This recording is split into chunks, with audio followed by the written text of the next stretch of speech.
So this will be from the computer vision course that is being held at IIT right now.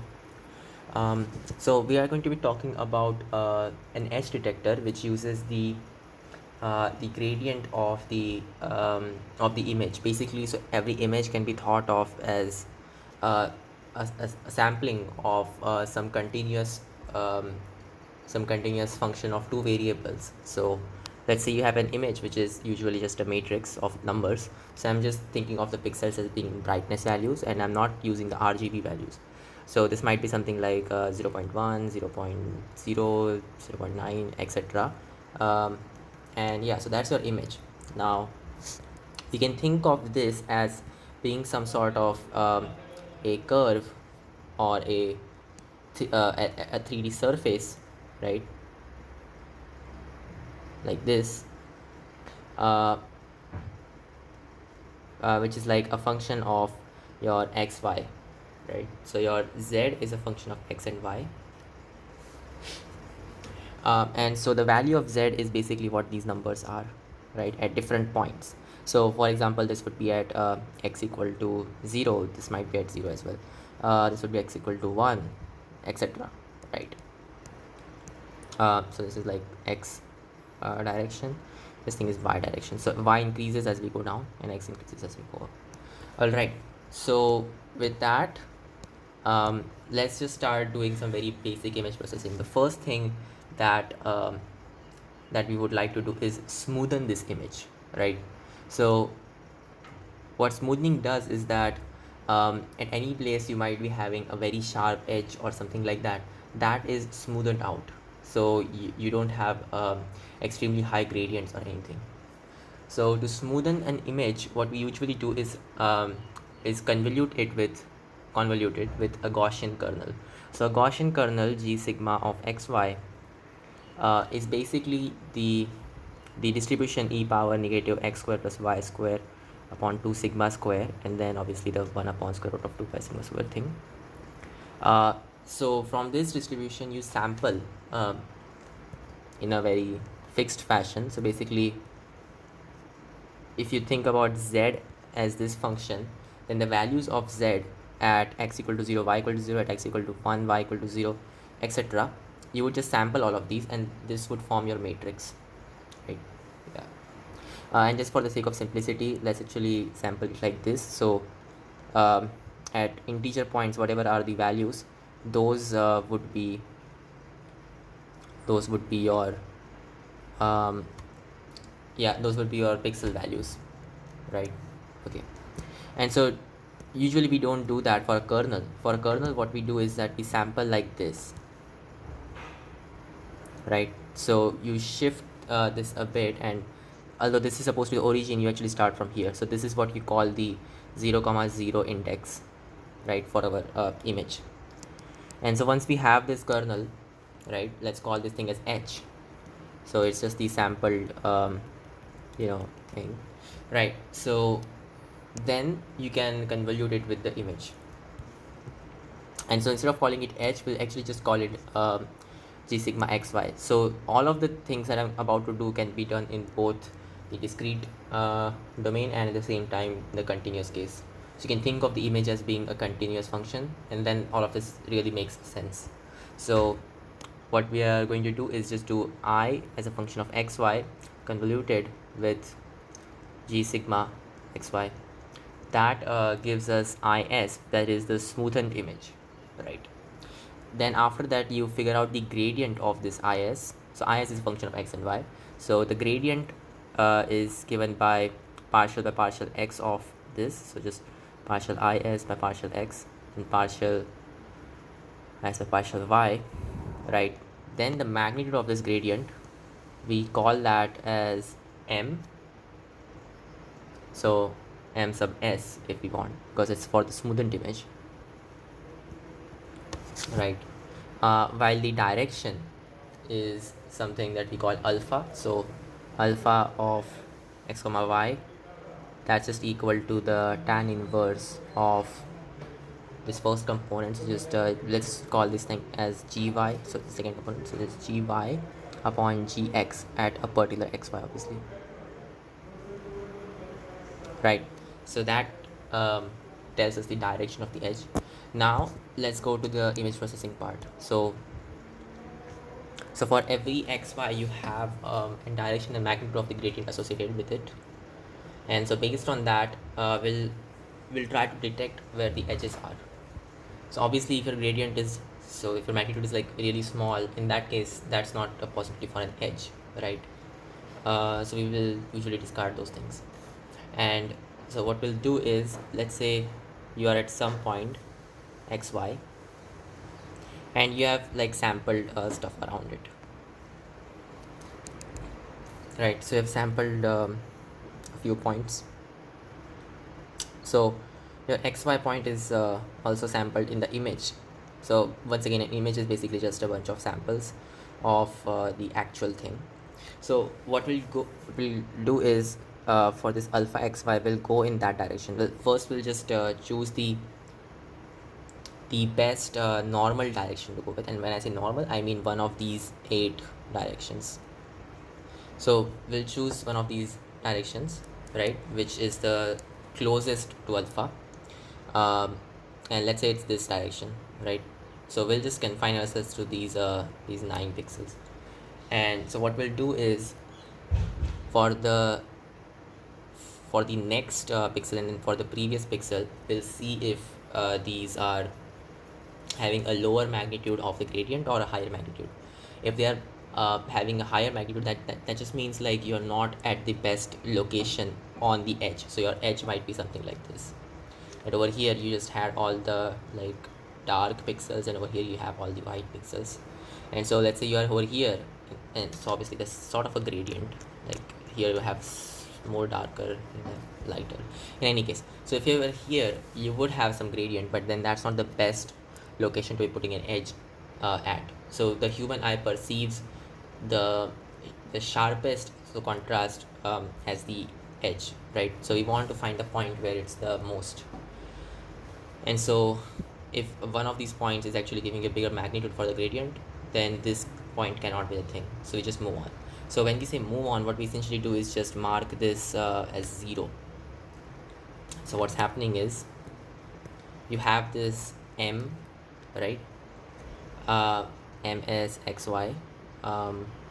We will create a new thing known as n as xy. So this will be either just m as xy if it's the highest, right?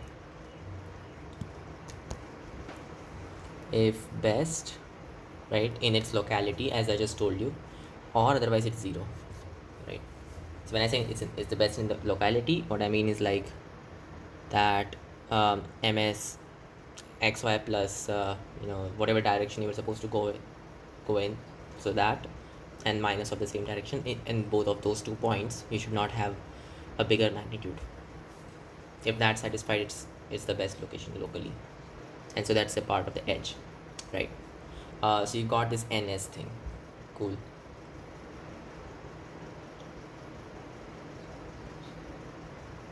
Just a second.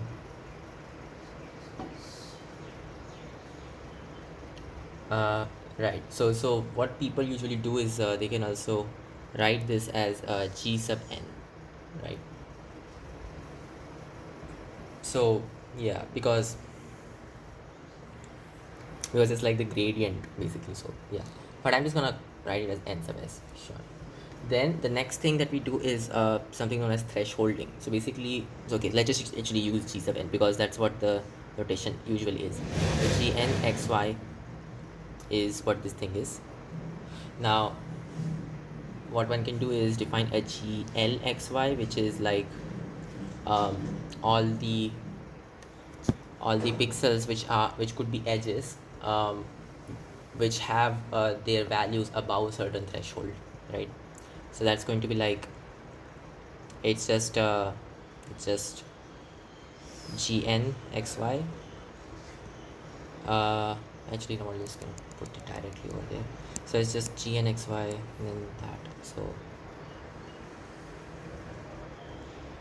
and then the indicator function where your gn is like bigger than a threshold, so just call this tl, right? Yeah, and similarly you could have another of these filtered images, so where you could have a slightly higher threshold.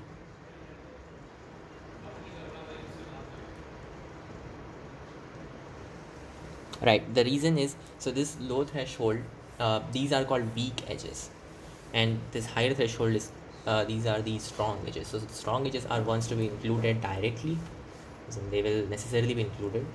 The weak edges might not be included. So for the weak edges, what we'll do is, so this is actually the set of, so g dash l x y, this is the set of only the weak edges. So every high edge is also a weak edge, but yeah, so it's just only the weak edges.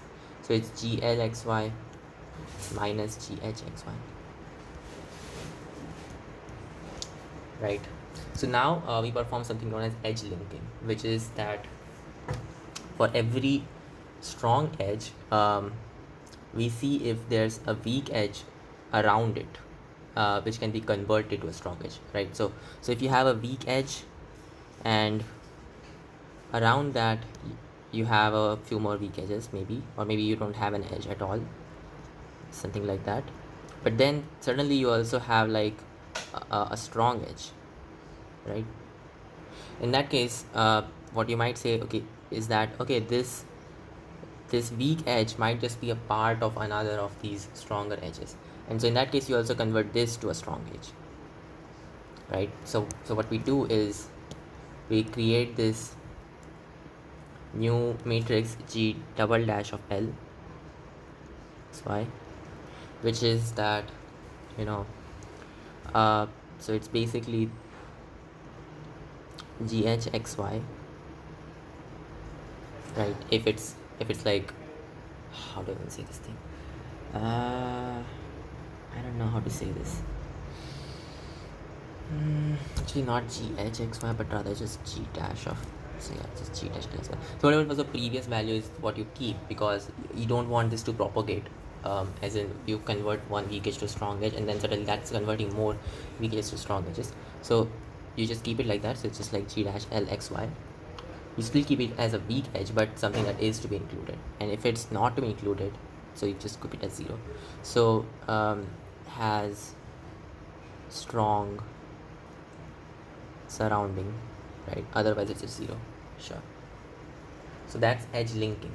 So the final set of edges that you really have is just g edge of xy plus g double dash l of xy, right? So that is your edge detected image, right? The last step is to just binarize this whole thing. So we'll just say that this will be like, you know, just the indicator function. So basically, like, if this is bigger than 0, cool, otherwise it's like not cool. Okay, and yeah, that pretty much does the edge prediction part. Okay, amazing.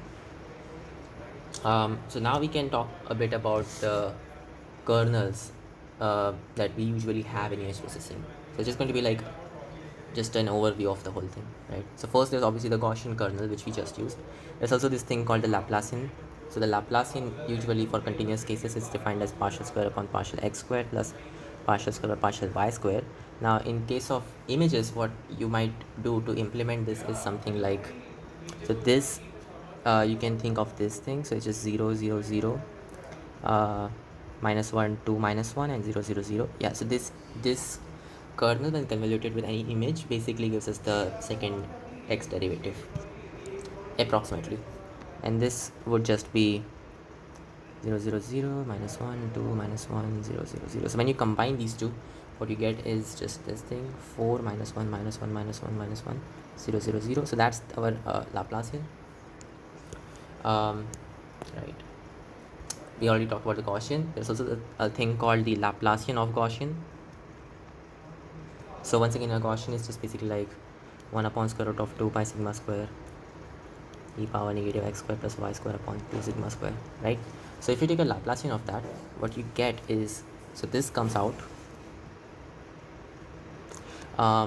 yeah, and this also actually comes out. So let's just actually take a first derivative, right? Or you know what, okay, that's, yeah, yeah, let's just take a first derivative first, like just find the gradient. So let's just first take the gradient and then we'll take another gradient and figure it out. Yeah, and so you'll also have this minus 1 upon 2 sigma square.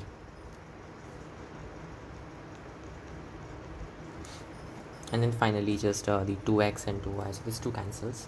What you end up with is just x and y. So in a sense it's just this thing. It's minus 1 upon square root of 2 pi, then sigma cubed, and e power minus x square plus y square upon 2 sigma square xy. Sure. So now let's take a divergence of that. So what do we get? We'll get this whole constant stuff, so just negative 1 upon square root of 2 pi sigma cube e power. So yeah, so all of that. But at the same time you also have this new stuff. So taking the derivative of that with respect to x and then with respect to y. Actually, let's just do it piece by piece. So for example, if you just had x e power negative x squared plus y square 2 sigma square, and you had to take a derivative of that, right? What would happen? Just have this function, right? So taking a first derivative, and then you also have this stuff. It's minus x square upon sigma square e power minus x square plus y square upon 2 sigma square. So just basically like 1 minus x square upon sigma square. Yeah.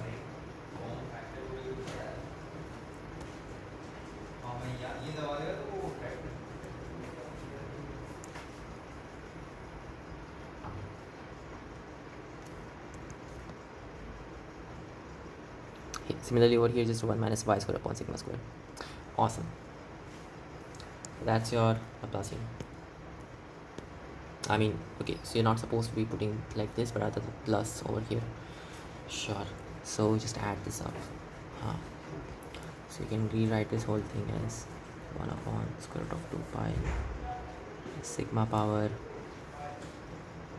I don't know, I guess 5.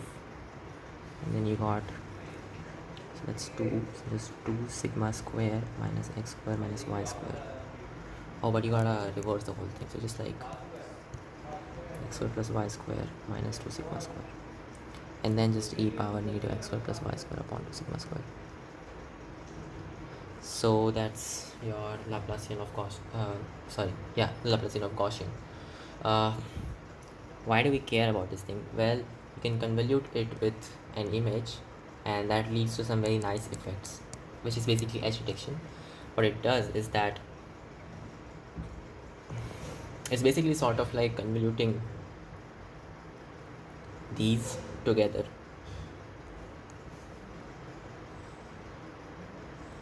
right? So it's sort of like doing this first and then doing this. So this one just does the smoothing, and this one does some sort of edge detection, but it should be called a blob detection instead. I don't know if that makes sense, but yeah. Okay, so this is the Laplacian of Gaussian. What you can see is that the first time this thing is 0, so let's just plot it along the x-axis.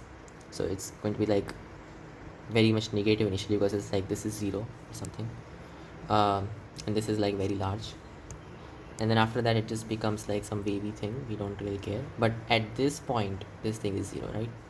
When does that happen? That happens at x square equal to 2 sigma square, or to put it more specifically, it happens at x square plus y square equal to 2 sigma square, right? So it's supposed to be a full 3D thing. Now you can just invert this whole thing, right? So upside down by adding a negative sign, and so this negative del square g sigma, we actually have a name for this. I think we call it the hat function, Manhattan hat function. Yeah, right. So yeah, this is called the Manhattan hat. I don't know why people call it like that, but yeah, or maybe the Manchester hat. I don't remember it, but the thing is, this is a kernel which is very much in use. Okay, so people call this thing as the Laplacian of Gaussian. We write it like that. Okay, there's another sort of kernel which is very important, which is the difference of Gaussian. So given two Gaussians, g sigma 1, g sigma 2, their difference would obviously just be like 1 upon square root of 2 pi sigma 1 e power negative x square plus y square upon sigma 1 square 2 minus 1 upon square root of 2 pi sigma 2 e power negative x square plus y square upon 2 sigma 2 square, right? Yeah. Now, why do I care about all of this? The difference of two Gaussians in like as a graph would look something like this. You have this Gaussian, and then you have another slightly less steep Gaussian, right? So their difference would look something like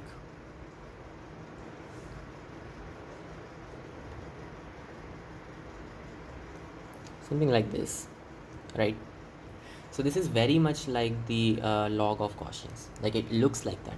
And what we would like to do is approximate the difference of Gaussians as not log, sorry, the Laplacian of Gaussians, or the Laplacian of Gaussians as the difference of Gaussians. If we can do that, then we can switch between two things interchangeably, right? So how would that happen? And the way that this actually happens is you figure out when is this difference of Gaussian thing 0, and it's obviously 0 when these things are equal to each other. So yeah, so basically like the ratio is 1.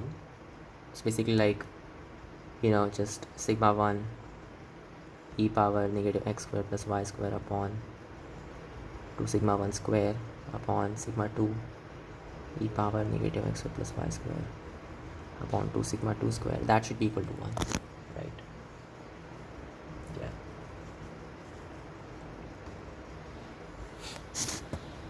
Yeah, just a bit of a checking. This looks okay. Sure. So what we want is that the condition for this would pretty much be the same condition as the condition for 0 for the Laplacian of Gaussian, which was basically that x square plus y square would be 2 sigma square. Now putting that in there, we can get the value of sigma, which is required to approximate the DOG as LOG. So putting that, you just get like sigma 1 e power negative sigma square upon sigma 1 square upon sigma 2 e power negative sigma square upon sigma 2 square. That should be equal to 1. Well, taking a natural log on both sides, you just get like 0, or you just put that over there, guys. Makes sense. Yeah. So you just get something like natural log of sigma 1 upon sigma 2 plus sigma square times 1 upon sigma 2 square is 1 upon sigma 1 square. It's equal to 0. So essentially like sigma square times 1 upon sigma 1 square minus 1 upon sigma 2 square. That's equal to natural log of sigma 1 upon sigma 2. Yeah, that's a trick, isn't it? Hey, is that correct? I really have to ask this, don't I? Natural log of the balance is negative.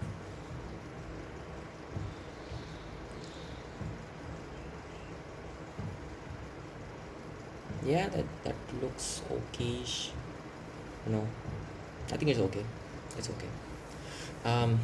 Right. So what this means is, right, just to be sure, that is 2 pi sigma 1 square, and I think I've messed up something. Oh right, okay, I kind of forgot that since we are dealing with 2D Gaussians, your Gaussian kernel is not supposed to have the square root of 2 pi sigma square, but rather just 2 pi sigma square, because 2 times of that, right? So it just becomes 2 pi sigma 1 square, and this is also like just 2 pi sigma 2 square. Similarly, over here it's not a square root anymore. This would be something like sigma power 4.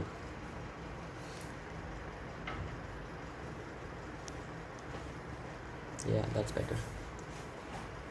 This is not there, it's just 2 pi sigma power sigma square, right? Yeah. only the square root is not there anymore. Okay, yeah. Okay, the same thing over here as well. So in that case, you just have sigma 1 square and square over there. So it's just this. So you can just put a 2 over there. Sure. Now let's think about it. What this becomes is like sigma square times sigma 2 square minus sigma 1 square upon sigma 1 square sigma 2 square. That's equal to 2 natural log of sigma 1 upon sigma 2. What we can do is just set sigma 1 upon sigma 2 to be something, let's say k. So it just becomes sigma square. So basically you're setting sigma 1 upon sigma 2 equal to k. So sigma 1 is just k sigma 2. So this just becomes 1 minus k square upon k square. Then you got sigma 2 square over there. Right. That's equal to 2 natural log of this stuff. So just 2 natural log of k. So your sigma square is just sigma 2 square times 2 natural log of k times k square upon 1 minus k square. Just take a square root of that and you get your answer. Or just don't take a square root of that, you still get your answer. Alright, that's awesome. Yeah.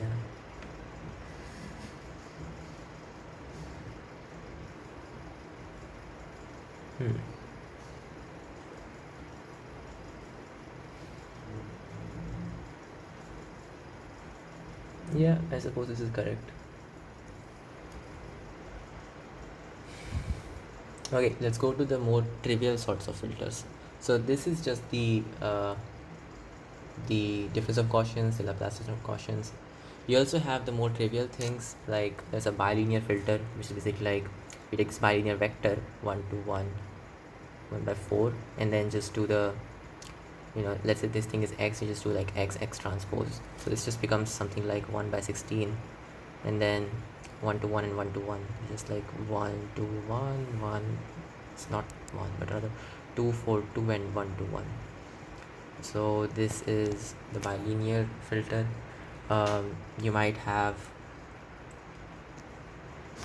a difference vector, so you just have like a minus 1 0 1, right? So it's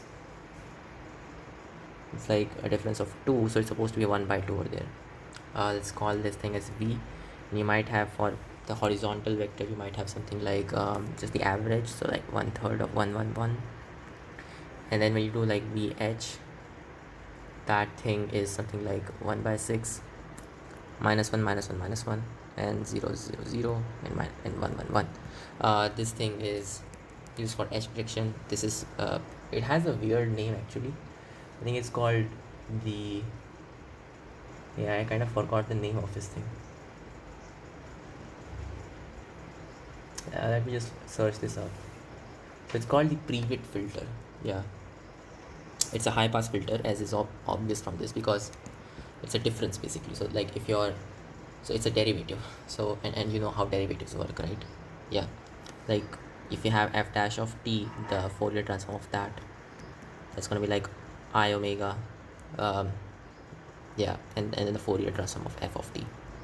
So the bigger the frequency, the more the Fourier transform would be, right? So it's a high pass filter. It's kind of hard to explain. Like whatever frequency you are dealing with, if you take a derivative, the frequency gets enhanced, right, by the amount that the frequency was. So higher frequencies get enhanced more. So yeah, that's a high pass filter. Then what? So there's also the Sobel filter. So Sobel filter is where you have h equal to the bilinear filter, which is like 1 by 4 1 to 1. So what that means is vh is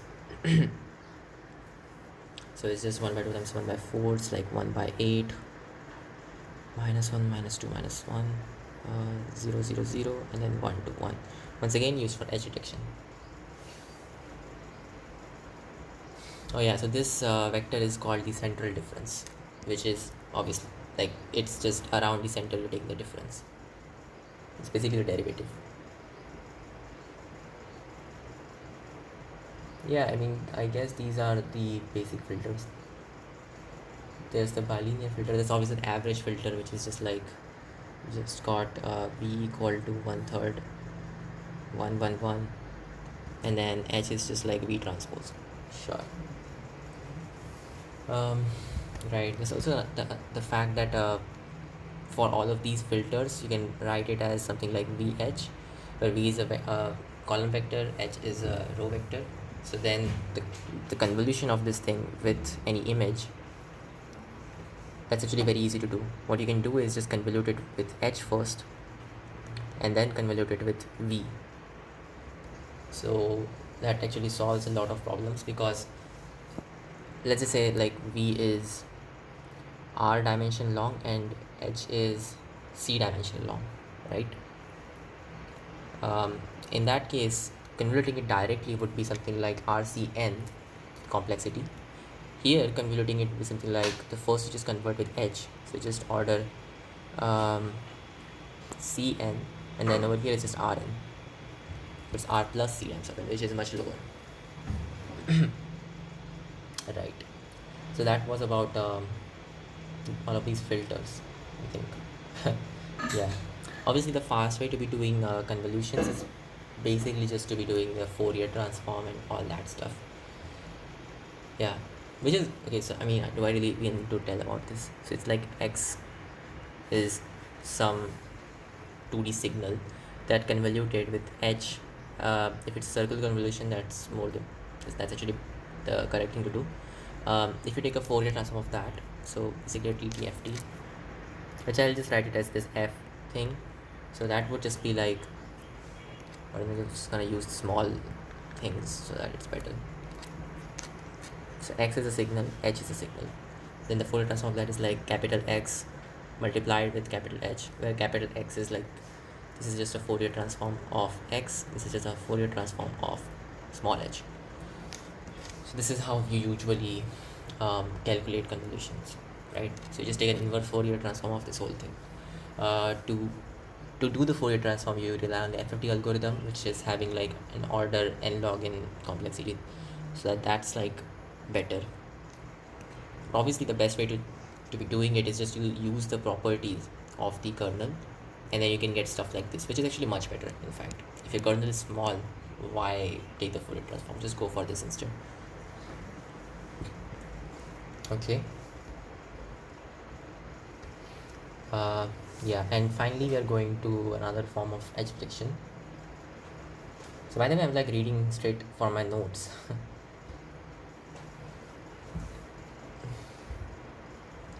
So this is yeah, okay. So in like computer vision, the features that you usually use are edges, corners, that is two edges combined together, blobs, or it could be some other thing as well. But yeah, these are the significant ones, right? Yeah. So edge detection we already saw. Blob detection is done by the Laplacian of Gaussian thing. Finally, we also want to do corner detection. So there's this Harris corner detector. Let's try to read through that first. So this is actually a very complicated thing, in fact. But anyway, so what they have written is we want the change in UV direction to be the maximum. So you're given an image, capital I of small I j, these are the indices, right? Your energy function, so you're thinking of it as being like some sort of a lattice of particles now. So your energy for this solid of sorts, that's just the summation of w I dash j dash, and then the I dash plus u, j dash plus u, so it should be j dash plus v, sorry, minus I of right, this whole thing squared. Yeah, so j dash and I dash, they are just like belonging to the, what is the central pixel? I don't even know what's going on over here. Okay, so what we're essentially doing is taking the pixel value at I of I dash plus u and I dash plus, so it's just like you have some fixed uv vector, right? So you add that to I dash j dash, so whatever is the value of image at that point, okay, minus the value of the image at the current point, square that, okay. So it's something like the kx square thing, but here you're dealing with these points having probabilities or something, like these particles may or may not be, I don't know what we're doing. Maybe just think of these as masses or something like that, right? Yeah, that's probably the better way to think about it. Or maybe just energies. That's one way, sure. Okay, it's just the difference thing and then that thing square. So you can just think of these as heights as well. So you just have like the difference of height, square that, and that times this w of I dash j dash, which is a box or a Gaussian. Okay, so this is something that I'll have to read first, but yeah, once I'm done with that, I'll make another video. So I'll see you guys in the next video. Bye.